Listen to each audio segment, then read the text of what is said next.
सपर्यगाद शुक्रमकायम् अव्रणमसनाविर्शुद्धम् अपापविद्धम् कविर्मनीषी परिभूषम्भू यथा तथ्यतो अर्थान् व्यदधात शाश्वतीभ्याशमाभ्याम्। ओम शांति शांति शांति। ओम नमस्ते जी। वैदिक संस्कृति चैनल पर आप सभी का स्वागत है। आर्य समाज के नियमों पर विचार चल रहा था, तो आज का विषय प्रारंभ करने से पहले ईश्वर महिमा का एक भजन लेंगे। ये भजन पूज्य स्वामी सत्यपति जी महाराज जो कि योग सभाओं में प्राय सुनाया करते थे, तो उनका ये भजन है कि परमात्मा के सभी गीत गाओ तो आवागमन से सभी छूट जाओ।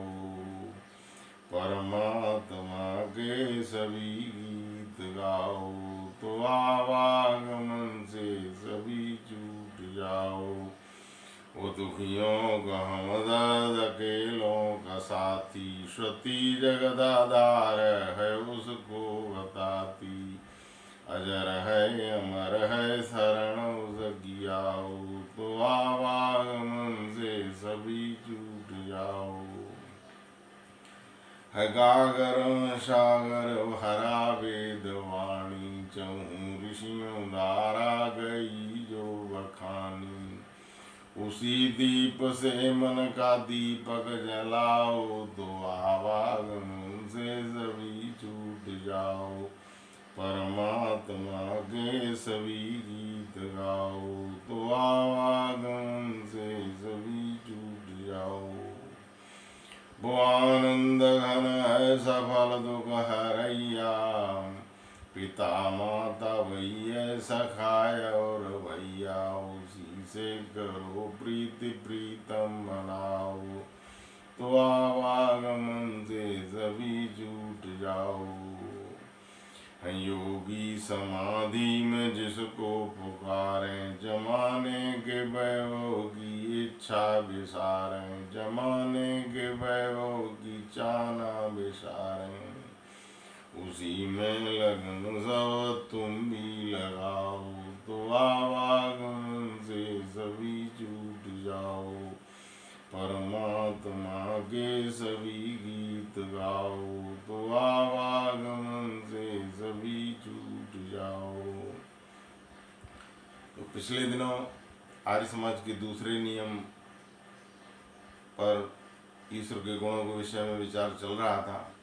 महर्षि दयानंद सरस्वती ने वेदांत शास्त्र पढ़ने के पश्चात और स्वयं ईश्वर की उपासना के माध्यम से जब उन्होंने समाधि अवस्था में पहुंच करके ईश्वर के गुणों का जो साक्षात्कार किया, उन गुणों को उन्होंने अपने विभिन्न ग्रंथों में जगह जगह लिखा है और उन्हीं में से कुछ गुण उन्होंने आर्य समाज के दूसरे नियम के अंतर्गत वर्णित किए हैं। इनमें से 19 गुणों पर विचार हो चुका था। आज हम 20वां गुण लेंगे कि वो परमपिता परमात्मा जो है वो नित्य है। श्री दयानंद कहते हैं कि ईश्वर सच्चिदानंद स्वरूप, निराकार, सर्वशक्तिमान, न्यायकारी, दयालु, अजन्मा, अनंत, निर्विकार, अनादि, अनुपम, सर्वाधार, सर्वेश्वर, सर्वव्यापक, सर्वंतर्यामी, अजर, अमर, अभय, नित्य, पवित्र और सृष्टि करता है। उसी की उपासना करनी योग्य है। तो एक बात वो कहते हैं कि ऋषि वो कहते हैं कि परमपिता परमात्मा जो है, ईश्वर जो है वो नित्य है। नित्य का तात्पर्य होता है जिसका कभी जन्म नहीं होता, जिसकी कभी मृत्यु नहीं होती, जो हमेशा बना रहे। संसार में जो कुछ भी दिख रहा है, प्रत्यक्ष इंद्रियों से जो अनुभव में आ रहा है, वो नष्ट होने वाला है। लेकिन 3 पदार्थ ऐसे हैं जिनको हम देख भी नहीं सकते और जो आत्मा के द्वारा जाने जाते हैं, वो नित्य हैं। एक तो है ईश्वर, दूसरा जीव, हम सब जीव, और तीसरा मूल प्रकृति। ईश्वर नित्य है, जीवात्माएं हम सब नित्य हैं। लेकिन ये जो शरीर रूप में आती हैं, ये कर्मों के कारण बद्ध रूप में, ये जीव नहीं है। वो मूल जो शुद्ध बुद्ध स्वरूप है जीवात्मा का, वो नित्य है, प्रकृति में भी, प्रलय में भी बना रहता है।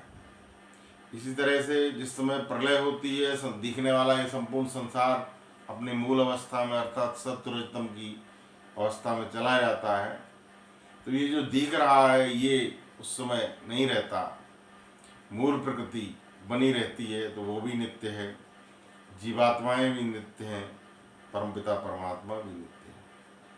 और ईश्वर का जो ज्ञान है, वेद, वेद भी नित्य है। वेद के विषय में प्रायः हम लोग कहा करते हैं वेद सबसे प्राचीन ग्रंथ है। वेद के आगे प्राचीन और अर्वाचीन शब्द लग ही नहीं सकते, क्योंकि ईश्वर नित्य है तो उसका ज्ञान भी नित्य है। जिस समय प्रलय थी उस समय वेद पुस्तक रूप में नहीं थे, परंतु ईश्वर के ज्ञान में थे। तो वेद ईश्वरी ज्ञान होने के कारण नित्य हैं।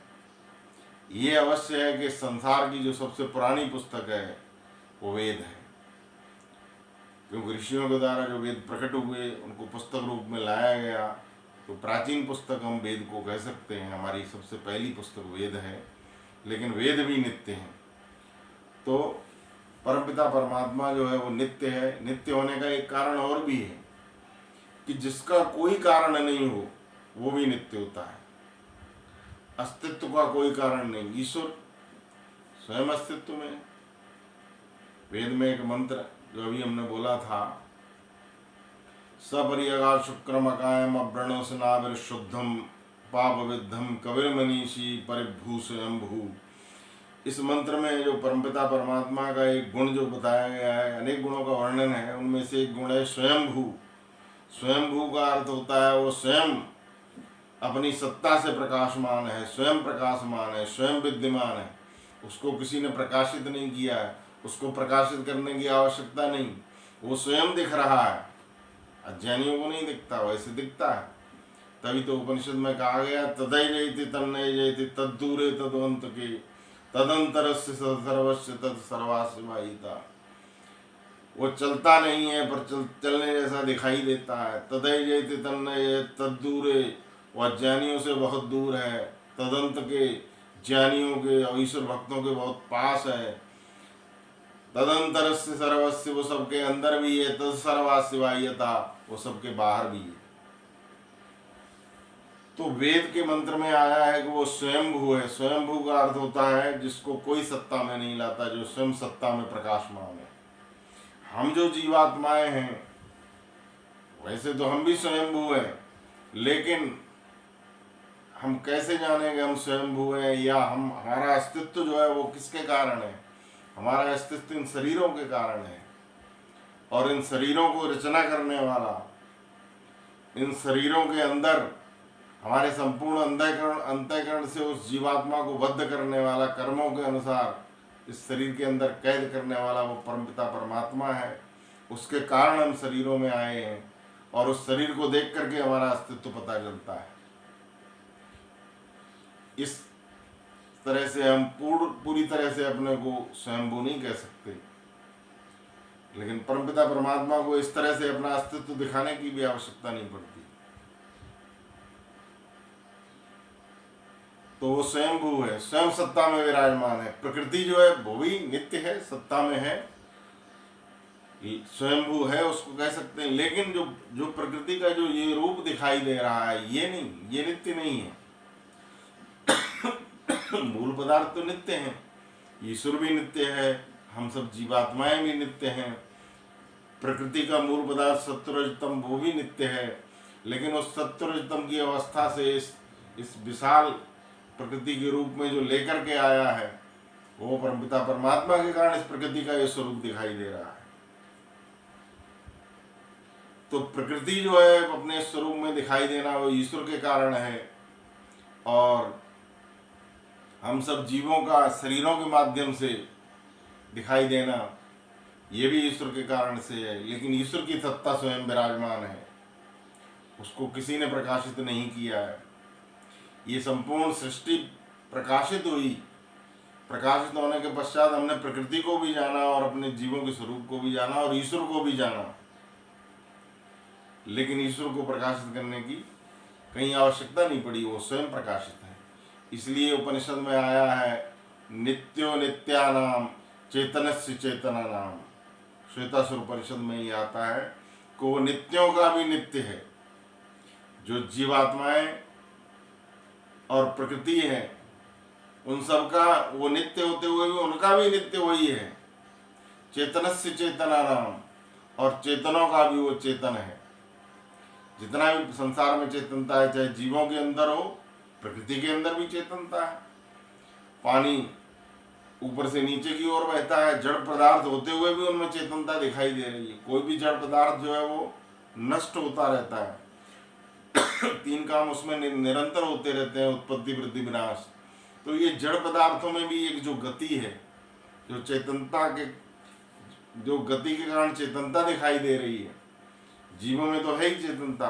इन सब चेतनताओं का कारण भी परमपिता परमात्मा है। कहने का तात्पर्य है ईश्वर स्वयं अस्तित्व में विराजमान है, इसलिए वो नित्य है। और जिन लोगों ने ईश्वर के अवतारों की कल्पना की, कपोल कल्पना की, ईश्वर का कभी अवतार नहीं होता। जो सत्ता सब जगह विराजमान है वो एक जगह कैसे आ सकती है? एक ही समय में सब जगह क्रियाएं हो रही हैं, अनंत ब्रह्मांड में सब जगह। इस शरीर के अंदर हमारे ये बाल जो है वो बढ़ रहे हैं, नाखून बढ़ रहे हैं, किसकी सत्ता से बढ़ रहे हैं? हम जीवात्माएं तो हैं ही। जीवात्माओं में जो और शरीर के साथ जो चेतनता प्रदान की है वो ईश्वर ने दी है। तो शरीर के अंदर शरीर का बढ़ना घटना विभिन्न शरीरों में भी उसी समय, केवल मेरे शरीर में नहीं, आपके शरीर में जितने भी जीवात्माएं इस संसार में शरीरों में आई और जहां जहां हैं उनके शरीरों में भी वृद्धि हो रही है। बच्चा पैदा होने के पश्चात जवानी और वृद्धावस्था की तरफ जाता है। केवल ईश्वर एक बच्चे को नहीं बढ़ाता, अनेक जो इन शरीरों में आए हुए जीव जंतु हैं सबके शरीरों की रचना करता है और उनको बढ़ाता भी है। माँ के गर्भ के अंदर भी उनको बनाता है। ये सारा काम एक साथ कर रहा है। तो ये निराकार परमपिता परमात्मा ही कर सकता है, कोई अवतारी नहीं कर सकता। अवतारी पुरुष तो एक देशी होता है, उसको एक रावण को मारने के लिए भी चल करके जाना पड़ता है। जो शरीर धारण करेगा वो तो एक जगह रह करके एक ही काम कर पाएगा। परमपिता परमात्मा सर्वत्र व्यापक होने के कारण, अनंत ब्रह्मांड में अनंत जगह व्याप्त होने के कारण वो अनंत क्रियाएं एक साथ कर रहा है। इसलिए उसको अवतार लेने की आवश्यकता नहीं। और अवतार जो जिनको लोगों ने मूर्खतावश अवतार मान रखा है, ईश्वर का उतरना तो होता ही नहीं। उतरेगा वो जो वहां नहीं, वो जो सब जगह विराजमान है, वो कहाँ से उतरेगा और कहाँ जाएगा? तो इन अवतारों को भी अस्तित्व में लाने वाला वो परमपिता परमात्मा है। अवतारों का अस्तित्व हमेशा नहीं रहता, लेकिन ईश्वर जो है निराकार चेतन सत्ता, उसका अस्तित्व हमेशा बना रहता है। तो ईश्वर ये दृश्यमान संसार है उसकी तरह नहीं है, वो दिखता नहीं है। दिखने वाली चीजें नष्ट होती हैं। जितनी भी चीजें दिख रही हैं याद रखना वो हमेशा नहीं रहेंगी, और जो हमेशा रहेंगी वो दिखती नहीं। हम और आप हमेशा रहेंगे, शरीर में नहीं रहेंगे, लेकिन आत्माएं हमारा हैं। इसीलिए गीता में कहा गया है न त्वया अहं जातु नाशं न त्वं नेमे जनाधिपा न चैव न भविष्यामि सर्वे मता परम। योगीराज कृष्ण अर्जुन से कहते हैं कि ऐसा कोई समय नहीं था जब मैं नहीं था और आप नहीं थे, ये राजा लोग नहीं थे।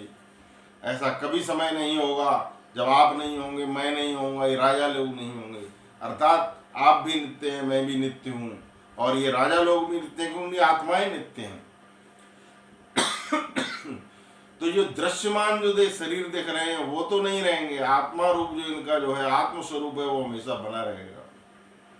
ये जीवात्माएं कर्मों के अनुसार संसार में आती रहेंगी, निरंतर आती रहेंगी, तब तक आती रहेंगी जब तक इनको मुक्ति नहीं मिलेगी। और ये संसार जो परमपिता परमात्मा इस रूप में लाया है ये भी नष्ट होने वाला है, ये भी इस रूप में नहीं रहेगा, बदलता रहता है, निरंतर बदलता रहता है। इसलिए संसार को संसार कहा जाता है। संसार का अर्थ होता है सरगने वाला, जो आज है और वो कल नहीं रहेगा। जो वस्तु हाथ से सरकती जाए उसको संसार कहते हैं।